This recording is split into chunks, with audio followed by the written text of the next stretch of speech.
21, chapter 5. And when Jesus was passed over again by ship unto the other side, yung babalik na siya sa Capernaum on the west side of the Sea of Galilee. Yan lang naman kasi ang kanilang tinatawid-tawiran dyan yung Sea of Galilee, Sea of Tiberias. Much people gathered unto him, and he was nigh unto the sea. So every time kung saan si Jesus pumunta, yung mga tao lagi nang nakaabang, at pagdating niya, sisiksikin na siya, magbubungguan na dahil sa dami ng tao. And he was nigh unto the sea. Ilang beses to na laging ang kanilang setting, laging nasa gilid ng dagat. Verse 22, and behold, there cometh one of the rulers of the synagogue, Jairus by name. Jairus was the president of the synagogue. Yung kanilang doon, sinaguga. Jairus by name. And when he saw him, he fell at his feet. Fell. Buti. Thank you, Jesus. And besought him greatly, saying, my little daughter lieth at the point of death. Ang aking nag-iisang anak na babae ay malapit ng mamatay. I pray thee, come and lay thy hands on her. Kasi kultura or culture nila yan na pag may sakit, they lay their hands upon the sick and they shall recover. I pray thee, come and lay thy hands on her, that she may be healed and she shall live. We pray for a while. Lord, again, thank you so much, Lord Jesus, for giving us this privilege. Thank you, Lord, for the good health, for the healing sa aming lahat, Lord Jesus. May mga daladalang karamdaman, but thank you, Lord, for giving us a way na makarating pa rin sa church, maka-worship, maka-praise ng pangalan mo. Lord, bless your word this morning. Remember yung mga kapatiran namin na patuloy na nagpapagaling. Be with them. Let your word this morning, Lord Jesus, always edifies our soul. Give us always the encouragement. Lord, be with us. We always do this, Lord, dahil hindi namin kaya pag di mo kami sinamahan. We praise you, we love you with all humility in Jesus' name. Lord, thank you so much. In Jesus' name, amen. The title of our preaching, Are You Willing to Wait? There is hope in Jesus. Willing ka ba na mag-antay? Mayroong pag-asa kay Jesus. Minsan, gutom ka na. Pagpasok mo, minsan kahit fast food. Fast na nga Pero pag dumating ang order mo, inabot ka na ng 30 minutes, bakit wala pa rin? Yung pala, nakalimutan. Gigil ka na, parang gusto mo na yung kunin mo, sa iba ka na lang, pero ang isip mo, pag lumipat ako sa iba, mag-aantay ako ulit. Are you willing to wait? At yun ang pinakamahirap pag sinabihan ka, willing po kayong mag-antay, isa-serve po namin, ganito po. So kung tayo ay kulang sa pasensya, kulang sa long suffering, ay talagang aalma tayo kaagad pag wala tayong pasensya. But again, are you willing to wait? There is hope in Jesus. So ito ang kwento, mga kapatid. Mamaya madadaanan natin isa-isa ito. So pagkalipat ni Jesus Christ, papunta sa Capernaum, babalik na siya doon. Pag si Jesus, ito yung nagkatawang tao na walang pahinga talaga. Umpisa nung kanyang ministry, trabaho na ng trabaho, yung nagmamadali dahil alam niya na ang kanyang oras sa mundo may limit lang. That is why sabi niya, pag kayo na ang magtrabaho nito, greater things ye shall do that kaysa sa akin. Dahil ang oras niya, hindi ibig sabihin na mas powerful tayo kay Jesus. But kung hindi, dahil sa mas marami tayong oras, panahon na mas magawa pa kaysa sa oras na nilaan niya lang dito sa mundo. So nung time na siya ay lumipat na, mayroong inaabangan lang si Jesus kung saan siya pupunta. Ang hirap ng isang public figure ba yun?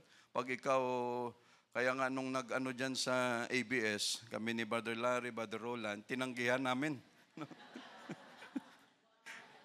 Kasi ang hirap nung kahit saan ka pumunta, ganito picture. Oh. Oh.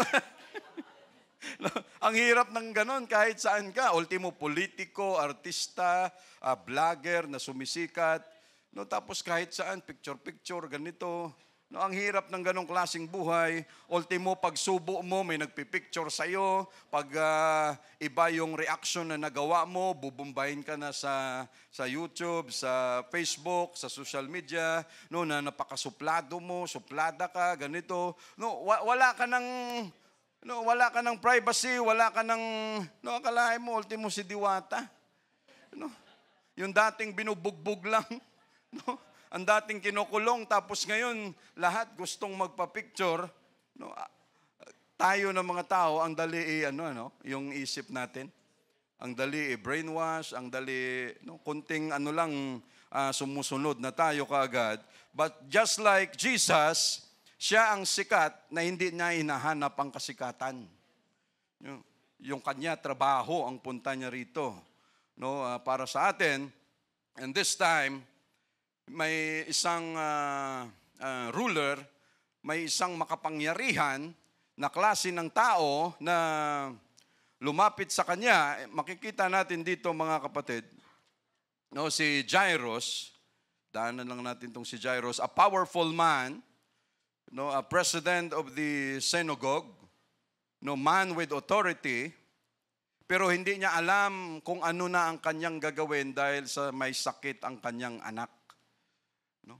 Ang pera niya, ang authority, kapangyarihan na mayroon siya, alam niyang walang magagawa, desperado na siya.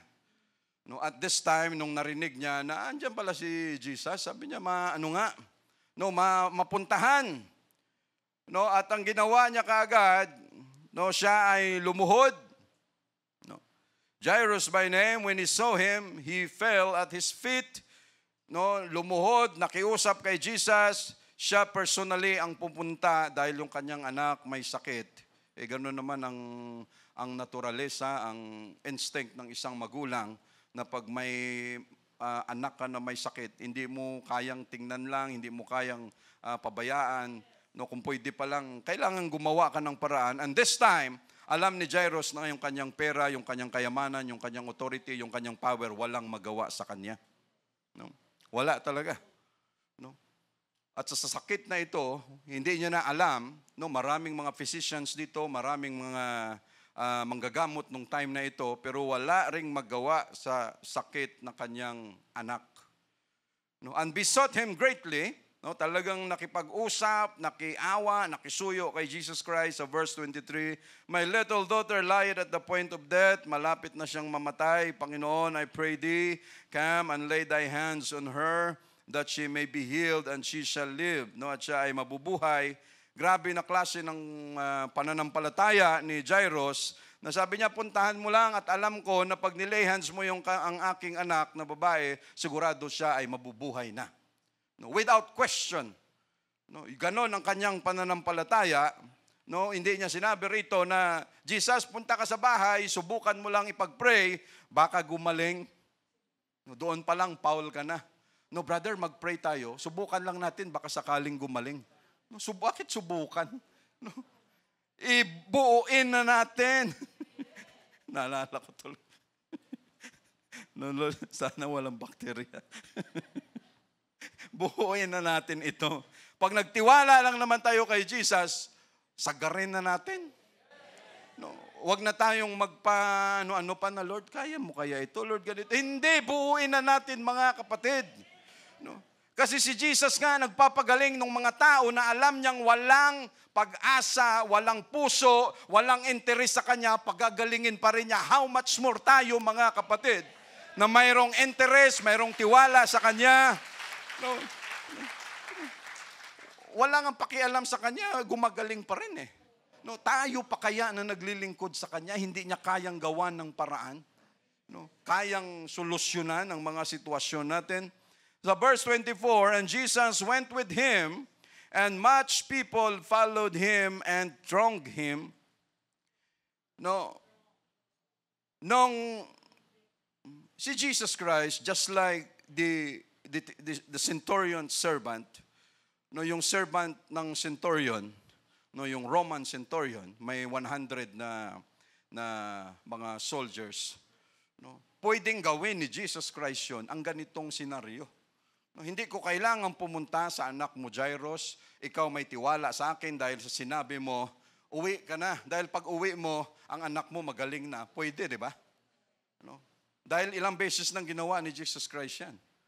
No, sabi ng Roman centurion, sabi niya, Lord, I also a man of authority. No, by the letter, ako may mga tauhan. Pag sinabi ko lang na ganito gawin nyo, automatic kahit wala ako, susundin nila. Sabi niya, Lord, alam ko ikaw ganun din.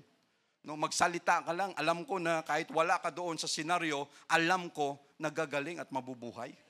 Grabe ang Diyos natin. Ibang klaseng pananampalataya, no? Pero anong ginawa ni Jesus Christ, mga kapatid? Gusto niyang magpahinga, abala ito sa kanya, pero dahil mayroong nangangailangan at personally lumapit sa kanya, hindi makakatanggi ang Diyos. And anytime na tayo ay lumalapit sa kanya, hindi nakakatanggi si Jesus sa atin. Yan ang katotohanan, mga kapatid. Every time we come to Him. Pero anong ginawa ni Jesus Christ? Sinamahan niya itong si Jairus, nakipagbalyahan, nakikita natin yung mga artista dyan, mga politiko, mga sikat, o mga, parang, hindi mo alam kung paano ka lulusot doon sa daan, kaya kailangan pang may mga Howie boys, mga bodyguard para makadaan ka. Tapos yung mga tao, para bang, ko lang, nagalaw ko yung damit niya. Punong-puno ka na. Ang arte, para bang kung sa Ilonggo, ang into, yung para bang, ano ngayon? Nakapagpa-picture ako sa kanya, parang, ganun tayo kababaw, parang, pero punong-puno na tayo niyan. Pero si Jesus, mga kapatid, may purpose, bakit sinamahan niya ito si Jairus, bakit hindi niya sinabi na lang, uwi ka na, pahinga muna ako, yung anak mo magaling na. Pwede naman ganun. And this daughter was 12 years old. Pero anong ginawa ni Jesus? Sinamahan niya, nakipagbalyahan siya doon, nakipagsiksikan pa. And then, what happened? Sa 25, and a certain woman which had an issue of blood 12 years. Pinuntahan ni Jesus si Jairus, hindi dahil sa anak niya lang, but because of this woman. Na kanyang madadaanan. At alam ni Jesus Christ na pag hindi niya ginawa na siya mismo personally ang pupunta doon sa anak ni Jairus' daughter, alam niya na yung babae nito walang pag-asa. Why? Ikaw ba naman magkaroon ng, ang term sa Tagalog, agas Tama ba? Ikaw ba naman magkaroon ng menstruation for 12 years? Hanggang ngayon, buhay ka pa. For 12 years, mga kapatid, alam ni Jesus Christ na pag hindi ko sinadya ito, hindi mabibigyan ng pag-asa itong babae na ito dahil ang chance niya lang na maabot ako. At pag hindi ako lumabas doon, walang mangyayari sa kanya. And Lord, thank you so much. Thank you, Jesus. Thank you, Lord, dahil dinaanan mo kami bago ka dumiretso sa mga Hudyo. Thank you, Jesus. Dinaanan mo kami for 2,000 years bago dumating ang 7 years tribulation, ang huling week na nagaantay. Lord, bago dumiretso si Jesus Christ ng kanyang atensyon sa mga Hudyo, binigyan pa niya tayo ng pagkakataon. And Lord, thank you so much that we are in the grace dispensation, Lord Jesus. Ikaw ang sumadya nito. And thank you, Jesus. Dahil yung woman na ito, imagine mga kapatid, ito, sa-isay natin, yung condition, si Jairus was a powerful man, may authority, may pambayad, may kakayanan, may influence, but hopeless. Dahil wala na siyang magawa with all his power, with all his wealth, wala siyang magawa dahil sa kondisyon ng kanyang anak. Yung woman with an issue of blood for 12 years, tuloy-tuloy sa mga kababaihan natin every time na mayroon sila. Talaga namang yung pilipit, yung, and for a moment, after 3 days, 5 days, back to normal, okay na sila ulit. Pero imagine itong babae na 12 years. No, ganon ang mangyayari. No, gaano kahirap yan sa isang babae na mangyari ito, mga kapatid. But again, yung sitwasyon, yung kondisyon ng babae, no, 12 years na may pagdurugo, no, dating mayaman, ngayon mahirap na dahil hinawakan ng mga doktor. Ang yumaman, mga doktor. Siya naghirap na. Yan ang katotohanan. Dating maraming kaibigan, kamag-anak, ngayon nag-iisa na lang. No, dahil sa kanyang sakit, she needs to be separated. Dahil siya ay tinuring na madumi. No, mamaya dyan sa Leviticus o karumaldumal. Puno ng problema, desperado na, masakit ang katawan, masakit ang kalooban, di malaman kung gagaling pa o hindi na. Every day, no? Anong tawag dito? Survival ang kanyang buhay. No? Full of pain. And nobody was allowed to touch her. No? Dahil yung tao, no, na makahawak, makaganon sa kanyang higaan, sa kanyang upuan, no, walang may gusto na siya'y tulungan o buhatin dahil pag ginawa mo yan, you are considered, no, unclean. Ikaw ay madumi din. So just imagine kung ganon ang kanyang sitwasyon. No, and for 12 years na dinudugo ang babae, no, ito ang ano diyan for 12 years hindi pa siya namatay. No. Yung iba ngayon lang dinugo, bukas patay na. No, ganun katindi.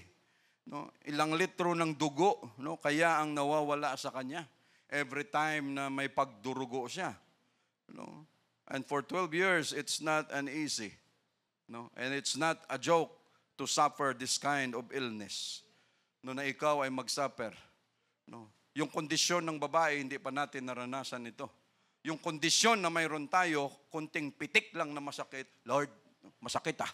Lord, sana wag nang umabot to sa ospital ah. No, Lord, sana ganito. Ganun tayo kaagad. No. But just imagine yung kalagayan ng isang babae na ito, mga kapatid. Kaya nga minsan for us to appreciate kung ano ang mayroon tayo, kahit tayo may mga dalang karamdaman, tingnan natin yung iba. No? O tingnan natin yung iba. No, para masabi natin, Lord, we are more than privileged. And Lord, thank you, kami ay ganito pa. No, hindi kagaya ng iba, mga kapatid. No? Ano ang sabi nila? No, ilang pasyente mayroon sa ospital, yung iba dyan, comatose. No, yung may anak, ewan ko, namatay na rin yata yun. Pero for 21 years, kumatos yung kanyang anak. Sa Saudi ba yun? No, na-aksidente. No, for 21 years, kumatos. Pero ano ang sabi ng mga doktor? No, mabuti pa ito kahit hindi na gumagalaw. Wala kahit ano, for 21 years, machine na lang ang gumagana. Pero anong sabi? Mabuti pa siya, lumalaban. Pero minsan tayo, may kamay, may paa, nakakagalaw, lahat ng amenities, lahat ng mayroon tayo, andyan, ay, lumaban ka, ayaw ko na. No, ganun yung thinking natin minsan. No? Kompleto ka lahat, bakit ayaw mo na, ayaw ko na, sobra na talaga. Pero tingnan mo yung isa, no? Nakahiga, walang ginagawa, kumatos, pero anong sabi, lumalaban. Pero tayo na andito lahat at may Jesus pa tayo, no, minsan parang gusto na nating mag-give up. No, nakakalimutan natin na may Jesus tayo, mga kapatid. No, say praise the Lord. No, buti, no, hindi pa siya namamatay dito, mga kapatid. No, and again, yung babae kanina, yung bata ay 12 years old. No, nung pinanganak pa lang yung batang babae, nag-umpisa na yung issue of blood nung woman na ito. No, si Jairus' daughter, napakayaman, influential, walang nagawa. Yung babae, dating mayaman, ngayon naghirap na. Pero ang kanilang ginawa na dalawa ay parihong lumapit kay Jesus Christ. No? Ibig sabihin, mga kapatid, kahit may pera, mayaman tayo dito sa mundo, may kakayanan ka, lahat ng tao kailangang lumapit kay Jesus. No? Hindi dahil na, mayroon na ako. No? Hindi ka nalalapit, hindi ganon. The more na mayroon ka, mas the more na lalo kang lumapit kay Jesus para magpasalamat sa kung anong mayroon tayo. No, kung wala ka naman, lumapit ka rin kay Jesus. No, kasi mayroon siya niyan. No, and number 12, daanan lang natin saglit ito, number 12, speaks of governmental perfection. No? And God is always working on numbers. No? Ang minsan sa buhay natin, akala natin parang wala lang. Ang Diyos nagtatrabaho based on numbers. That is why dyan sa hermeneutics, ang mga numbers may meaning. No, number 7. No, number of completeness, perfection. Ano pa dyan? No, ganun. No, number 40. Number of testle, trial, and provision. Yung number 40. No, yung number 6, iba naman. Yung number 3, completeness din, perfection. No, there are 3 that bear witness. No. So, lahat ng yan, mga kapatid, at yan ay nangyari hindi dahil lang nagkataon. Talagang sinadya ng Diyos na mangyari ito. No, rule, service, power, deliverance are manifested in a perfect system of government. Jesus chose the 12 apostles. No, they were leaders or rulers in the affairs of the early church. And time will come, sila rin ang gagamitin dyan sa millennium. God's city, Jerusalem, is to be perfectly governed in all details. It has 12 gates. No, andyan sa Revelation.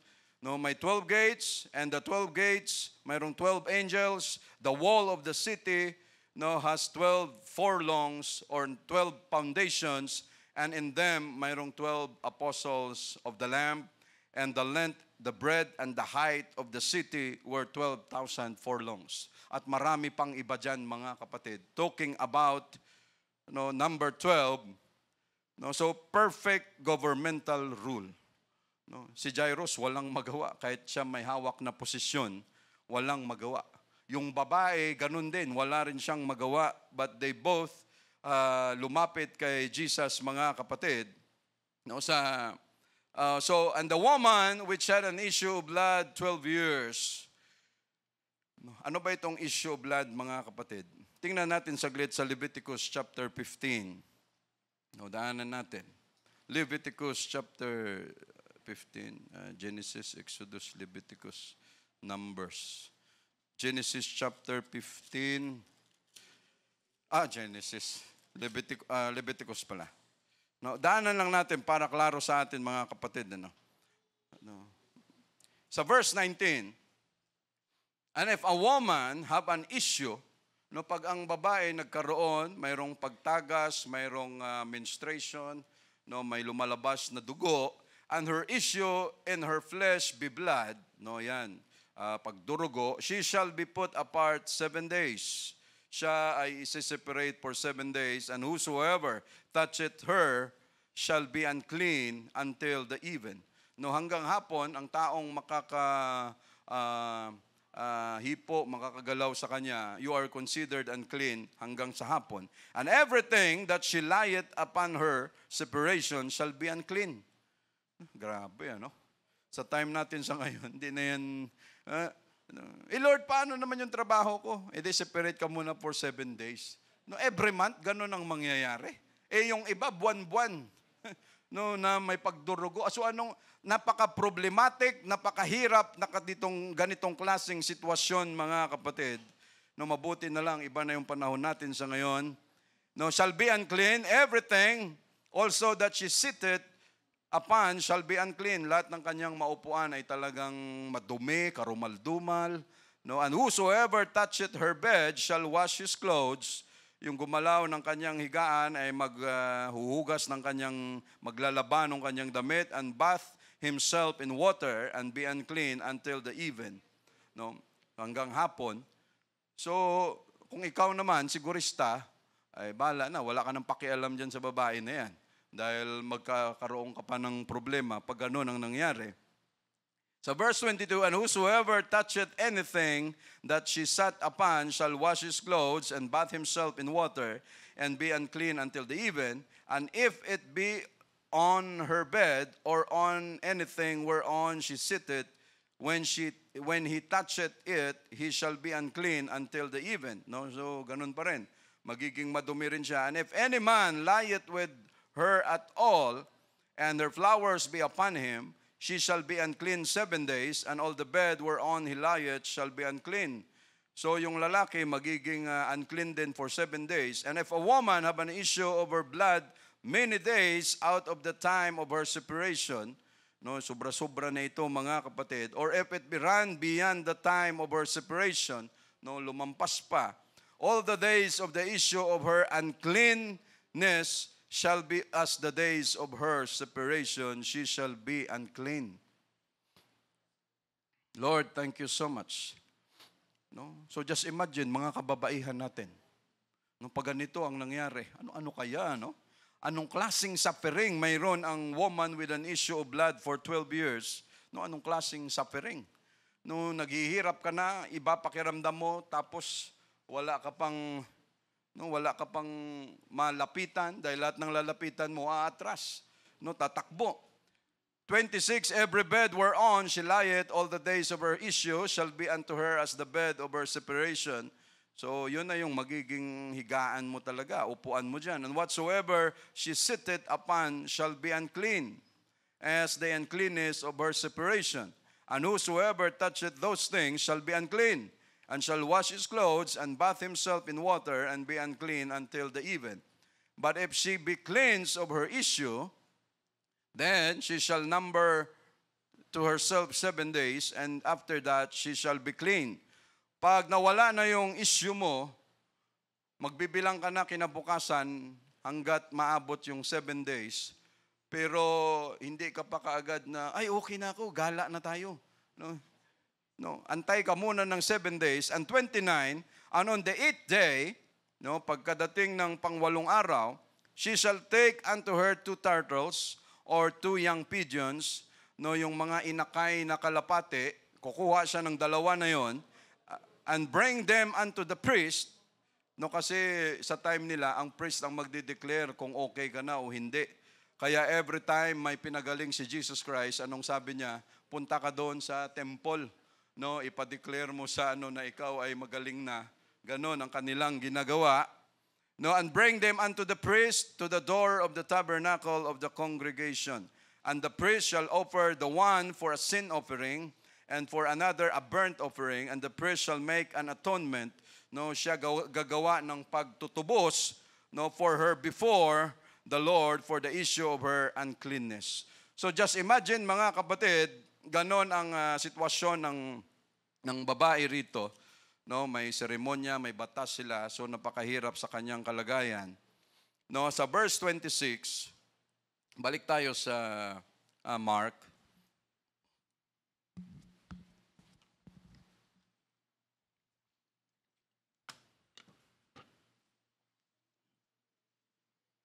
And had suffered many things of many physicians, and had spent all that she had, and was nothing bettered, but rather grew worse. No? Ano ang sabi niya? Suffered many things of many physicians. No? Dati siyang may pera talaga. Dati siyang may kakayanan, dating mayaman, pero ang kanyang buhay nung hinawakan ng mga doktor, spent all that she had. No? Lahat naubos sa isang sakit lang na mayroon siya. No, pati ka mag-anak, sigurado, baka nahiraman na ito lahat. No, wala na rin siyang pambayad. No, so lahat naubos mga kapatid, naubos na, pero hindi umayos ang kanyang kalagayan, but rather grew worse. Lord, how many times kami ay masakit? No? How many times kami ay may mga hinaharap, especially sa ating kalusugan, but how many times God healed us? No? No, ito nga yung sabi. Kaya maraming hindi na nakarating ng ospital kasi wala ngang pambayad. No, magtitiis na lang na magtitiis. No, may haplas dito, may kung ano na lang, pa-ospital. Sige lang, kaya ko pa naman. Why? Walang panggastos eh. No? Tapos lumalala pa ng lumalala, yung babae may resources, pero anong nangyari? Wala ring nangyari. No, naubos lang ang kanyang lahat ng pinaghirapan. No, wala na siyang magawa pa. No, parang ginagawa na lang siyang tawag doon, eksperimento. No? O itry mo itong gamot na ito, Brother Larry, kung okay sa iyo ito. After 3 days, balik ka sa akin kasi i-check natin kung umubra yung gamot. No, parang eksperimento. No, pag hindi umubra, balik ka rito, palitan natin yung gamot mo. No, hit and miss. Pag tumama, okay. Pag hindi, palit tayo. Sa Diyos natin kay Jesus, hindi ganun mga kapatid. Paglapit natin sa Kanya, kung anong sakit mo, hit it. No, talagang gagawa ng Diyos ng paraan na ikaw kaagad ay gumaling, hindi yung sasabihin ni Jesus, subukan natin. No, hindi siya gagawa ng paraan na yung bang i-try natin. Si Jesus Christ, walang dalang gamot. No, no, walang butika, walang clinic si Jesus Christ. No, wala kahit ano. Ang kailangan lang ng tao ay magtiwala sa Kanya. No, wala ng iba pa, mga kapatid. No, naranasan na ng babae na ito for 12 years, naubos ang lahat. Abay, no, malakas loob mo kasi may card ka pa. Eh pag naubos na yung card, no, ang susunod na mauubos, yung card mo, credit card. Yun, mauubos. After the credit card, kung mayroon ka pang ATM card, mauubos din. No, may debit card, mauubos din. No, may passbook ka, mauubos din yan. Pag may sakit, pag naubos na yung sayo, ang susunod, kung may kamag-anak ka, kaibigan, lahat kukontakin mo yan sila. No, para lang sa iyong sakit at para ikaw ay gumaling. Lahat pupuntahan mo. Lahat bibilhin mo. O ito, nakakagaling, so inom ka naman ngayon. Lahat gagawin mo yan pag ikaw may sakit na. No, dahil pag ikaw may pambili, may pampagamot, lahat papatulan mo para lang ikaw ay gumaling. Pero nakakalimutan ng tao, no, lahat papatulan, may tiwala. No, pero itong salvation, itong ino-offer ni Jesus Christ na lumapit ka sa akin, subukan mo, hindi ito scam. Libre ito, subukan mo sa akin, pero ang tao ayaw lumapit. No, thank you, Jesus. No, lahat ang lalaki ng bayad. No, ito may 7 days ganito, program ganito gawin mo para matanggal yung bato, mga ganito, no, may ganun. Tapos sa dulo may lemon, may kalamansi, may olive oil, may ganito, may apple juice, inumin mo para matanggal. No? Ang mahal-mahal ng bayad, pero lahat yan gulay lang naman. No, makikita mo, no? Pero papatulan natin, why? No, ayaw nating mamatay. No, gusto nating mabuhay. No, pero ang nakakalungkot na minsan, ang Diyos may ino-offer, no, sinasabi niya lang sa taong mayaman at sa taong mahirap at walang-wala. No, ang ino-offer lang ng Diyos, subukan mo lumapit sa akin. No, libre ito. No, wala kang gagawin. No, walang scam, walang resibo. No, basta lumapit ka lang sa akin. No, magtiwala ka lang, pero ang tao ayaw, ano? No, ginawa na lahat-lahat, pero ang tao ayaw. Gusto dito sa may bayad. Pero hindi naman gagaling, mas lalong lumala ang kanyang sitwasyon. Mga kapatid, yung title natin kanina, Are You Willing to Wait? There is hope in Jesus. At lahat ng ginagawa ni Jesus Christ ay hindi ito, again, accidentally, but lahat ito ay sinasadya niyang gawin. Waiting requires patience. Ang pag-aantay kailangan ng pasensya. And patience is a virtue, magandang ugali, kabutihang asal, malaki ang benepisyo. And every saint of God or child of God must exercise patience in all things. Sa lahat ng tao, tayo dapat na naglilingkod sa Diyos ang mas may mahabang pasensya. Ibig sabihin, may long suffering, may pagpapasensya. And patience possess ye your soul. Sabi niya, sa iyong pagtitiis ay maipagwawagi mo ang iyong kaluluwa. Yung mga tao dyan sa kalsada, walang pasensya. Konting sagian lang ng tingin. Wala pa nga yung kotse. Hindi pa nga nagsagian yung kotse. Tingin pa lang. Nagsagian pa lang. Do you know me? Kilala mo ako? Hindi! O maya-maya, pag nagtinginan yung mata, an eye for an eye, a tooth for a tooth, a word for a word, maya-maya, barila na yan. Walang pasensya. Patience. And because of our patience, mga kapatid, madaming prayers ang nasasagot ni Jesus. Hindi ibig sabihin na, Lord, may pananampalataya ako sa iyo, bukas kinakailangan sagutin mo na ako. No. Ang sagot ni Jesus, there is hope, but again, are you willing to wait? Dahil ang magdi-decide niyan si Jesus, hindi tayo. No, tayo lang ang nagre-request, tayo ang naghihingi, tayo ang dapat na mag-antay. No, antay ka minsan, may mga doktor, antayin mo sila kung kasi galing pa sa ibang ospital, galing pa sa ibang clinic, pagdating, no, ang schedule mo alas 9, darating yung doktor alas 3, no, pag-check ng BP mo, ba't mataas ang BP mo? Dok, gutom na ako. No, hilong-hilo na ako. Tapos sasabihin mo, bakit tumaas ang BP ko? Mainit ng ulo ko sa iyo. No. Sabi mo alas 9, no? May ganun sila na talagang parang entitled sila sa mga ganyan. Tapos sasabihin, kung ayaw mo, maghanap ka ng ibang doktor. No? Ganon kataas ang hangin. No? Pero itong Diyos natin, mga kapatid, ibang klase. Hindi nag-aantay ang Diyos natin at hindi siya magpapaantay. No, kung ano ang mayroon tayo, immediately God will answer it. Immediately, God will heal it. No? Hindi. Kasi ano naman ang gagawin niya? Mayroon na siya lahat yan. Pero tayo na mga tao, akala natin entitled tayo sa lahat.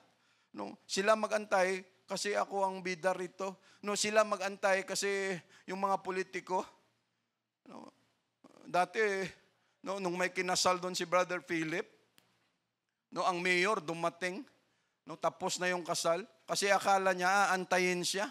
Sabi ni Brother Philip, isip niya lang, ba't ka namin naantayin? Andito na yung ikakasal, ano ka, espesyal? No? Ganun ang kailangan, andun na yung lahat ng tao sa kadarating para kitang-kita, may entrance, anong tawag dyan? Oo, may dramatic, may kung anong pagpasok. No, ganon ka entitled, mga kapatid, at hindi kailangan ng Diyos natin yan. No? At andyan siya anytime. No? Ang buhay natin, punong-puno ng mga issues. No? Puno talaga. Kalusugan, kabuhayan, pamilya, trabaho, kamag-anak, love life, sarili. No? At sa lahat ng mga issues na ito, kailangan natin ng pasensya at tiwala sa Diyos. No? And again, sa lahat ng tao sa mundo, tayo ang dapat mag-exercise ng mas malalim na pasensya, patience. Why? No, tayo ang nagre-represent kay Jesus Christ. No, kahit sa trabaho. No, hindi ibig sabihin na sa trabaho lahat kaaway mo. No, pagdating mo dyan sa MRT, nakapila ka, nung nakita ka ng guard, hindi ka na papapasukin kasi ban ka na sa MRT. No, dahil nakaaway mo sila lahat. Pagdating sa restaurant, lahat ng managers kaaway mo. No, kahit saan ka pumunta, you are a troublemaker. No, tapos sasabihin mo, Lord, I worship you, Almighty God. No, hindi po pwede. Naiba yung tono, no? Hindi po pwedeng ganon, mga kapatid. No, ang tawag sa atin yan, hypocrites. No, hindi pwedeng okay tayo sa Diyos na hindi tayo okay sa kapwa natin. Hindi pwedeng okay tayo sa kapwa natin na wala tayong pakialam sa Diyos natin. No, hindi naman po pwedeng ganon, mga kapatid. No. So again, yan ang sitwasyon na mayroon tayo dito. No, ang tao, again, are you willing to wait? No, and it's not easy to wait. No, Moses waited for 40 years. No, paglabas niya ng Promised Land, nagantay ng Egypt, he waited for another 40 years. No, hindi niya alam kung ano ang kanyang sitwasyon. Ako ba ay mananatili na lang sa Midian? Ganito na lang, tawag doon, shepherd boy na lang ako rito. No, but after 40 years, may sagot ang Diyos sa kanya. Abraham waited for 25 years. Jacob waited for 20 years para makuha si Rachel. No, David waited for 13 years para siya makaupo sa trono. No, si Joseph waited para siya magamit sa Egypt. No, ganon kahahaba ang kanilang pag-aantay, mga kapatid. At tapos tayo, 1 taon, 2 taon pa lang naglilingkod sa Diyos, 10 taon, nagre-reklamo na tayo. No, ang dami na nating reclaim sa Diyos. No? Reklamo. No? Ang dami na nating reklamo sa Diyos na, Lord, parang pinabayaan mo kami. Ano? Ang dami na nating reklamo. No, but they waited patiently. Why? For the promise of God. No? At sa atin mga kapatid, hindi ibig sabihin na hindi nasusolve ang mga issues natin sa buhay, hindi ibig sabihin na ang Diyos natin hindi gumagalaw.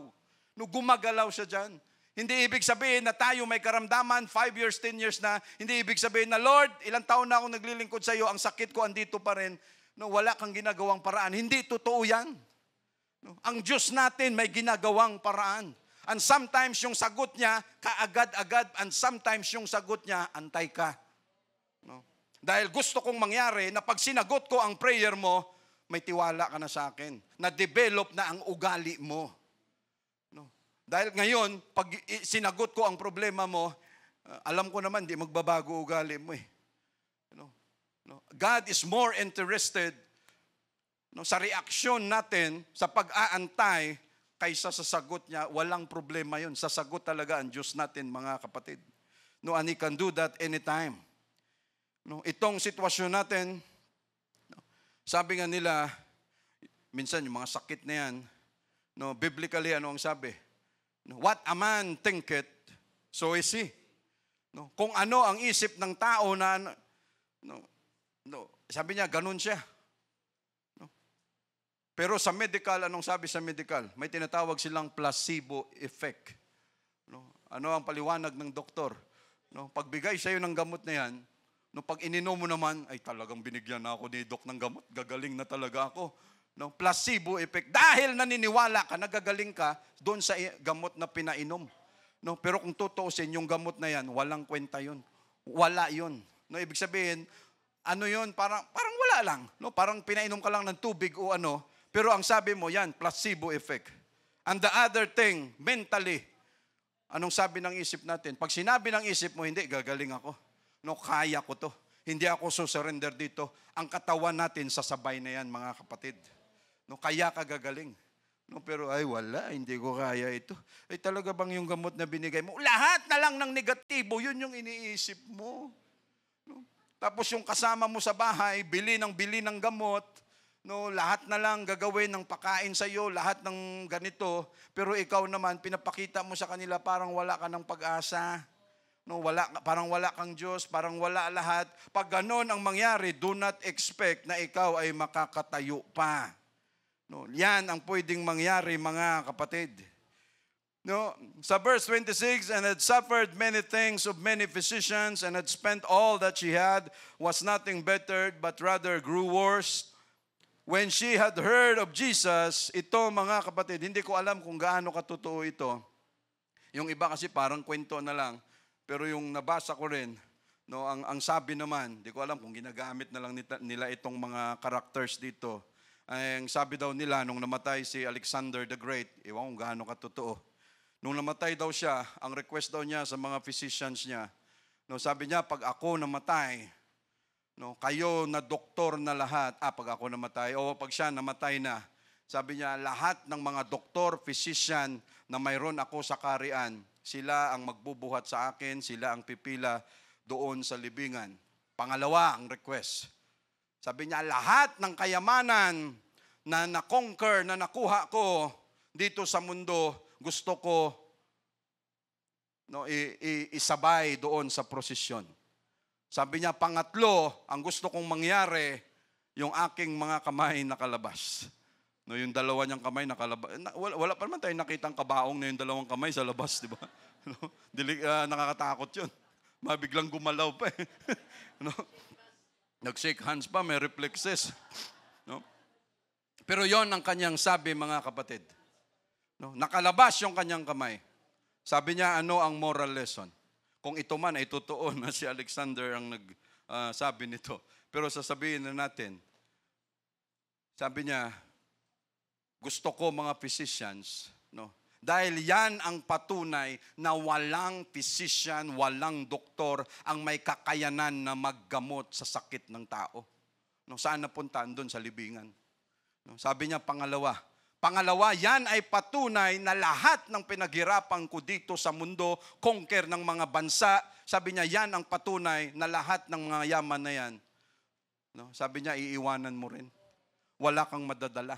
At sabi niya, pangatlo, at yun ang patunay, na kahit anong sikap mo dito sa mundo, pag ikaw nawala na, you are empty-handed. You are dust. We are dust. Sabi niya, wala kang makukuha. Ganon ang sitwasyon niya, mga kapatid. No, sa verse 27, when she heard of Jesus, came and the press behind. Nung narinig niya ang tungkol kay Jesus Christ, gumawa na siya ng paraan dahil sabi niya na ulinigan ba yan, may mga kwento na siya about Jesus Christ at alam niya sa kanyang sarili na ito na lang ang pagkakataon. Pag pinalampas ko pa ang chance na ito, tapos na ako rito. Wala nang mangyayari. Why? Nasubukan ko na lahat ng doktor dito sa Israel. Walang nangyayari.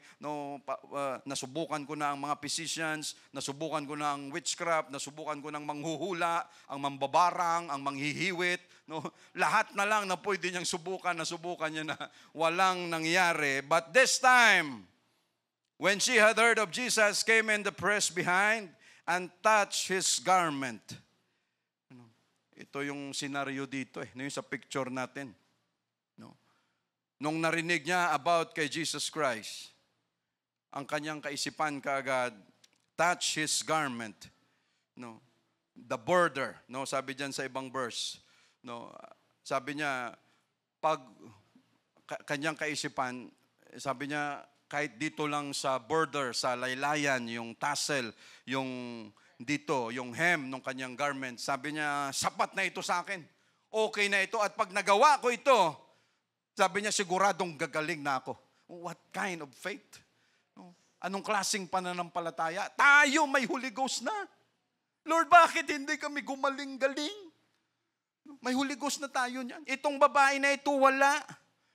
Pero anong sabi niya, Lord, ito na lang, hopeless na ako desperado na ako. Ito lang ang kailangan kong gawin. Sabi niya, ito lang. A faith just like a mustard seed.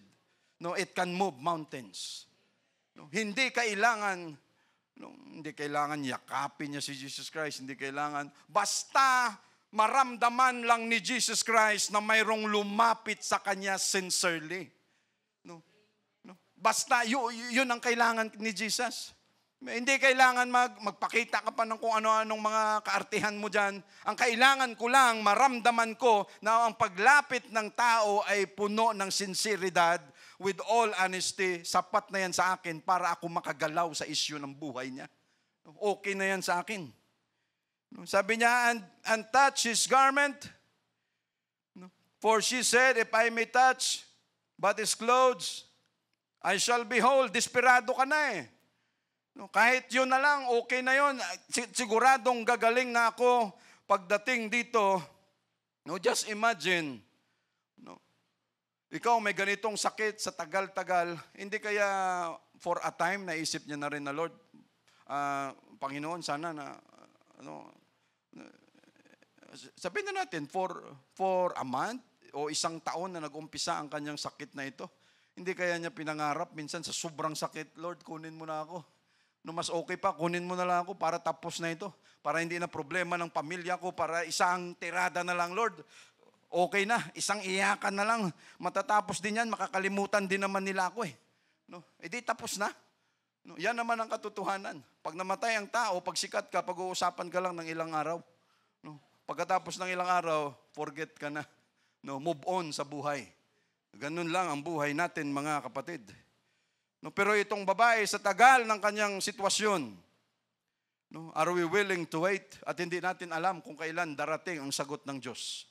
At hindi ibig sabihin sa paglilingkod natin sa Kanya dito sa church, ilang taon na tayo rito, hindi ibig sabihin na, Lord, 10 years ko na itong pinagpipray sa'yo, wala pa rin nangyari. Lord, on the 11th year, aalis na ako sa church. Kasi walang nangyari, Lord Di ba? Pwedeng ganun. Lord, hindi ka naman pala, Lord, gumagawa ng paraan sa church. Nagsayang lang ako ng panahon dyan. 10 years, nagsacrifice ako. 10 years, nagsikap ako. Wala kang ginawa ng paraan. Lord, sa 11th year, hindi na ako believe sa'yo. Ang hindi mo alam, pagdating pala ng 10th year and one day mo sasagot ang Diyos. Totoo yun, mga kapatid. Hindi ito kwento lang, hindi ito lang. Yan ang way minsan ng Diyos. At siya ang nagdi-decide yan at hindi tayo. No? Lord, bakit ang tagal? Minsan may sagot ang Diyos, very drastic. O minsan napakabilis, pero minsan naman we need to wait. No? At sa pag-aantay natin na yan, ang laki ng bagay. No? Because ang gusto natin, mga kapatid, we must exercise. We need to wait. Pag sinabi ng Diyos, you wait. No, wag kang daso-daso, wag kang pabigla-bigla. Dahil ako ang sasagot niyan. Dahil baka pag sinagot kita kaagad, hindi mo ma-appreciate yung ginawa kong aksyon para sa iyo. No, yung batang spoiled. No, ang batang spoiled, ang gusto palagi, kailangan makuha niyang gusto niya. Pag hindi niya makuha, magrereklamo, magtampisaw, magwawala, kung ano man dyan. No, akala mo, every time na may makuha siya, sige, masaya naman ang anak ko, parang gano'n. Hindi gano'n. Yung bata, kailangan matutong magantay. Kailangan matuto siya at makarealize na kailangan magantay ka, hindi ka entitled sa lahat ng bagay. And what God has done, mga kapatid, lahat ng yan, nakikita niya kung ano man yung paglilingkod natin sa Kanya. And sometimes we really need to wait. No, and this woman waited for 12 years para lang siya ay gumaling. No, and God made it. Sinadya talaga ng Diyos na mangyari ito, mga kapatid. No, na 12 years ang kanyang inabot, just imagine. Pero anong sabi ng Diyos at anong sabi ni Jesus? Your sickness is not unto death, but for the glory of God. No, ang sakit mo ay hindi para ikamatay mo, kung hindi yan para makita yung kaluwalhatian ng Diyos na mayroon siyang nagawa sa buhay mo, sa buhay natin, mga kapatid. And we are so thankful to Jesus because natuto tayong magantay. Lord, buti pa si Sister Kalin, may Mercedes-Benz na. Hindi kanya yon. No. Lord, buti pa siya. Isang gulong lang yata ng Mercedes-Benz, magkano na? Yung gulong pa lang, 75,000 siguro yan. No, hindi ordinary yan. No? No? Tapos pag nagda-drive ka dyan, yung Camaro na dinadrive niya, no, siguro yung 500 mo, ilang hakbang lang yung takbo. No? Ilang piga lang, no? No? Tapos sasabihin natin, Lord, buti pa sila mayroon na. Lord, ako bakit wala pa? Kailan ka ba nag-umpisa? Kahapon lang No? No, no. No? Patience. No, we must learn to wait. No, at kung ano ang mayroon ng kapatiran natin, hindi natin yan kinaiinggitan. Sabay-sabay tayo dyan sa pagsabi kay Jesus na, Lord, thank you, ginawa mo ito sa kapatiran namin. No, thank you, Jesus. No, mga issues ng buhay natin, no, we need to wait. Huwag tayong magmadali. No, masaya tayo pag masaya sila. No, ayaw mo nun. Huwag kang mainggit sa ngayon. No, kung ang kotse niya ngayon ay kakabili niya lang, tapos yung sayo, no, paparating pa lang after 5 years, huwag kang mainggit. Dahil yung kanya, pagdating nung sayo, luma na yung kanya. Yung sayo, bago pa. No, ang Diyos may proseso. No, we must learn to wait dahil ang interest ng Diyos dito sa proseso ng waiting natin. No, kung paano ba tayo thank you, Jesus. We praise you, Lord. Thank you, Jesus. No, marami, mga kapatid, may sakit, may mga issue sa opisina, lahat. No, kayang gawa ng paraan ng Diyos natin yan. No, provided, pag sinabi niyang, okay, you need to wait, antay ka muna. Makiramdam tayo sa Diyos, huwag tayo kaagad. Hindi, Lord, kailangan may action kaagad. No, hindi, Lord, baka pwedeng, no, ganito muna. Why? Kasi ang interest talaga ng Diyos, Lord, kaya pala ang tagal mong sagutin dahil dinidevelop mo yung pasensya ko, dinidevelop mong magtiwala ako sa iyo, at dinidevelop mo na pag sinagot mo, makita namin na talagang ikaw ang may gawa yun at hindi kami. At pag nangyari yun, mga kapatid, natututo na tayo na, Lord, okay. No, sa susunod ulit, Lord, ganun ang gagawin natin. No, hindi na kami magrereklamo pag sinabi mo sa amin, okay, antay ka konti kasi may niluluto pa ako, kantay ka ganito. No? Ibig sabihin, mga kapatid, lahat ng ito, and there is hope in Jesus, mga kapatid, no, sa pag-aantay natin na ito. No, so, ganun ang nangyayari. Maraming mga experience, mga kapatid, no, hindi lang naman sa akin, kundi lahat tayo na naglilingkod sa Diyos. Nangyari ito because we learn how to wait sa kung anong aksyon ang gagawin ni Jesus. No? wag tayong yung bang brasuan o yung bang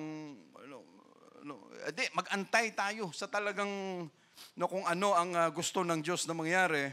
So malapit na ito mga kapatid. Ano na nga pala tayo?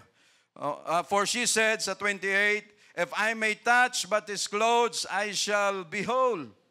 No, sabi niya, okay na sa akin, touch ko lang yung kanyang hem, yung laylayan, gagaling na ako without question. And straightway, the fountain of her blood was dried up. No, kaagad-agad, Lord, ito lang palang kailangan ko, Jesus. No. Ang kailangan ko lang pala, Lord, lumapit sa iyo at ikaw ay dumaan dito, Lord. Bakit ngayon lang? After 12 years, pwede sana nung umpisa pa lang. Wala, Diyos ang nagde-decide yan. Ano natin, kinalaman natin, siya yun eh. And how many times we've been struggling from our issues, our problems sa buhay, and then biglang may nag-invite sa atin, biglang may nagsabi, oy, ito yung Acts 2:38, itong dapat gawin, magsimba ka, ganyan. Lord, thank you so much you've given us that opportunity and privilege na madaanan, makita mo kami, at kami ay lumapit sa iyo, and now, Lord, thank you. Dahil hindi ibig sabihin, brother, bakit hanggang ngayon puno pa rin ako ng problema? Bakit? Nung time na hindi ka pa nakakilala ng Acts 2:38, hindi pa natin nasumpungan si Jesus, wala ka bang problema? Puno rin, mas madami pa. But now we have problems, pero kasama natin si Jesus, mga kapatid. Hindi niya tayo pinabayaan. Yan ang pinagkaiba ng buhay natin sa ngayon. Marami tayong hinaharap na issues ng buhay, pero kasama natin si Jesus. Iba yung dati na marami tayong issues, problema, tapos hindi mo alam kung saan ka lalapit, saan ka tatakbo. Nung lalapit ka doon sa Bombay, lalapot ka sa 5-6, lalapot ka sa kung kani-kanino, para lang masolusyonan ang buhay mo. But now we have Jesus, mga kapatid. So, and straightway the fountain of her blood was dried up, and she felt in her body that she was healed of that plague. Ano kayang pakiramdam, ito lang kay Sister Banji, doktor nga ang nag-opera niyan para mawala yung bigat ng kanyang daladalang tiyan. Just imagine, tayo minsan, kabag pa lang. Lord, lahat na inom ko na. Lord, mayroon pa rin eh. Lord, sana lumabas na ito. Ayaw lumabas yung hangin na yan. But just imagine, ilang taon bago pa man dumating si Sister Banji sa church natin, dala-dala niya na yan. At kita natin kung gaano kalaki. Minsan sabi ni Sister Banji sa upuan, pag nagpe-pray meeting, gumaganong-ganon. Just imagine that. Tapos nung, nakakilala na kay Jesus, Lord, andyan ka pala, subukan natin. And immediately, kahit doktor pa may gawa niyan, nawala yung laki ng tiyan na yan, buhay si Sister Banji. Just imagine that, mga kapatid. At marami pa tayo. Marami pa tayong mga kapatiran. Maybe it's time, mga kapatid, na Lord, kung bigyan mo lang naman kami ng ganitong klaseng tiwala, Lord, help us, buuin na namin ng tiwala sa iyo para ikaw naman ay talagang magpakita pa ng mga dapat, Lord Jesus, yung mga healing na yan, mga miracles, kita naman natin kung paano magpakita ang gilas si Jesus ngayon, mga kapatid. Because alam niya that every time something happened to us, we recognize Him already. Alam na natin kaagad na siya ang binibigyan natin ito, mga kapatid. So just imagine, she felt in her body that she was healed of that plague. Maramdaman naman kasi talaga yun. Si Sister Edith nga, nakatayo, pumunta rito, naglakad, walang saklay, papunta rito, mga kapatid. Yung Sunday na yan, so thank you, Jesus. Praise the Lord. Si Brother Dennis, kita natin yung, sabi niya doon, papunta sa may pintuan. Kung service lang yun, baka dumiretso na yun dito eh. And that is what we are praying na, Lord, someday, we believe na makasimba ulit physically si Brother Dennis dito, Lord Jesus. And we believe in your name, Lord Jesus. And we are willing to wait. We are willing to wait, Lord, for us to know na kaya mo kaming gawan ng paraan, kaya mo kaming pagalingin, kaya mong solusyonan ang mga sitwasyon. And Jesus, immediately knowing, bilisan na lang natin, immediately knowing in himself that virtue had gone out of him, turned him around in the press and said, "Who touched my clothes?" Ang daming mga tao ang nakikipagbalyahan, nakipagsiksikan, nakipagbungguan kay Jesus Christ. Pero itong pagganon ng babae, hindi nga sa kanyang balat, kung hindi sa damit niya lang naramdaman ni Jesus. Why? Hindi lahat ng tao na nagsisimba, lumalapit kay Jesus, may mabuting intensyon. Hindi lahat may motibo na tama. Pero itong babae nung lumapit, ramdam na ramdam ni Jesus Christ na ito sincero at ito ay talagang may pangangailangan. That is why virtue came out of Jesus Christ. At sabi niya, mukhang may nangyari No. Sabi niya, mukhang may nangyari talaga. Ramdam ko Lord, anong ramdam? Nagbubungguan na tayo rito, sabi ni Pedro. Naramdaman mo pa yun? Ganun ka kasensitive, Lord? No? Hindi, mayroon talagang gumalaw sa akin. No, kasi may naramdaman ko, may power na lumabas at mayroong gumaling. Naramdaman ko. No, ganon ang nangyari, mga kapatid. And his disciples said unto him, "Thou seest the multitude thronging thee, and sayest thou, who touched me?" Sabi niya, nakuha mo pa talagang magtanong kung sinong gumalaw sa'yo. And he looked round about to see her that he had done this thing. But the woman, fearing and trembling, knowing what was done in her, alam nung babae kung anong nangyari sa kanya, came and fell down before him and told him all the truth. And he said unto her, "Daughter, thy faith hath made thee whole. Go in peace and be whole of thy plague." No, thank you, Jesus. Thank you, Lord. Dahil hindi nagkamali ang babae na ito na lumapit kay Jesus Christ. Just imagine, mga kapatid, pwedeng sabihin ng mga hypocrites dito, ng mga Pariseo, bakit hinayaan mo ang babae na ito na ikaw ay kanyang hipuin, ikaw ay kanyang matouch, alam mo naman na siya may issue of blood, madumi ka na rin. No? At bakit siya magiging madumi? No, he is the great physician. No, siya ang Lord of Lords, siya ang may gawa ng seremonyas na yan sa Leviticus, siya ang final or sacrificial lamb doon sa cross, mga kapatid. So parang gustong sabihin ni Jesus, ganun ba? Madumi siya, sige, ako ang maglilinis niyan.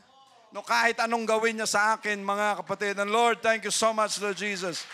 We praise you, Lord. And the reason, mga kapatid, thy faith hath made thee whole. Ikaw rin ang sumagot na ikaw ay gumaling dahil sa iyong pananampalataya. Because the prayer of a righteous man availeth much. Ibig sabihin, we need to be righteous and we need to be prayerful para ang Diyos ay sumagot sa ating mga issues ng buhay natin. Righteous man availeth much. So again, 35, while he yet spake, there came from the ruler of the synagogue. Wag na tayo dyan. So we say, thank you, Jesus. We praise you, Lord. Are you willing to wait? There is hope in Jesus.